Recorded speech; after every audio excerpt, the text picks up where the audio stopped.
वक्त के वजीर दाखिला भी कह दें कि हम घेराव करें तो फिर मुझे इस हुकूमत के इंटेंशन पे बड़ा डाउट है, मुझे डर लग रहा है।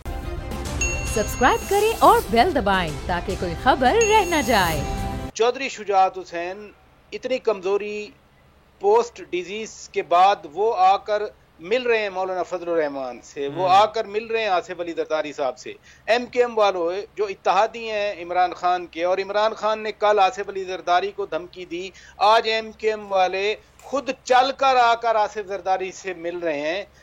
एक्चुअल तसल जितनी एमकेएम या पीपल्स पार्टी के दरमियान आप कराची में बैठे हैं मुझसे ज्यादा आप जानते हैं, लेकिन फिर भी एमकेएम का डेलीगेशन, और उसमें आमिर खान भी हैं, वसीम अख्तर भी हैं, और खुद डॉक्टर खालिद मकबूल सिद्दीकी साहब हैं, वो आकर मिल रहे हैं। तो मैं जाती तौर पे जो मेरी थोड़ी बहुत पॉलिटिकल सेंस है, सूझबूझ है, उसके मुताबिक ये हुकूमत बचाने के मिशन पे नहीं आ रहे।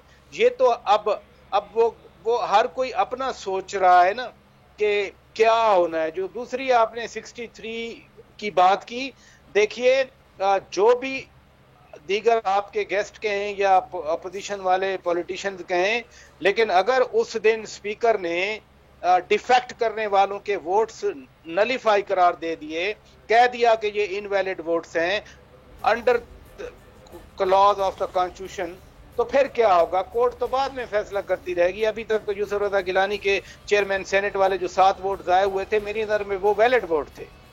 जो मुज़फ़्फ़र हुसैन शाह साहब ने इनवैलिड कर दिए थे, वो मेरी नज़र में वैलिड थे, और वो जब भी कभी कोर्ट में वो केस पूरा टेक अप होगा तो वो वैलिड करार दे दिए जाएंगे। लेकिन उस दिन तो इनवैलिड हो गए। सादिक संजरानी साहब अभी भी चेयरमैन बैठे हुए हैं, तो उस दिन अगर स्पीकर ने इन वोट्स को invalid, division of the house होना है, हर मेंबर ने आके खड़ा होना है, पीटीआई का एक भी ना आए, लेकिन 172 अपोजिशन ने करने हैं। अगर स्पीकर ने कहा कि ये इनवैलिड वोट्स हैं अंडर 63, जितना हीटेड माहौल है, अगर बंदूक की बाकायदा नाली बनाकर कहा जा रहा है तो फिर कुछ भी किया जाता। प्लस शेख रशीद ने आज कह दिया वजीर दाखिला कहें कि हम घेराव करेंगे। वजीर दाखिला का काम है कोई भी रुकन हो, वो पीटीआई का रुकन हो, वो अपोजिशन का रुकन हो, उसके लिए सेफ पैसेज बनाना, उसको ये हक देना मेंबर को कि जाकर अपना हक राय दही इस्तेमाल करे।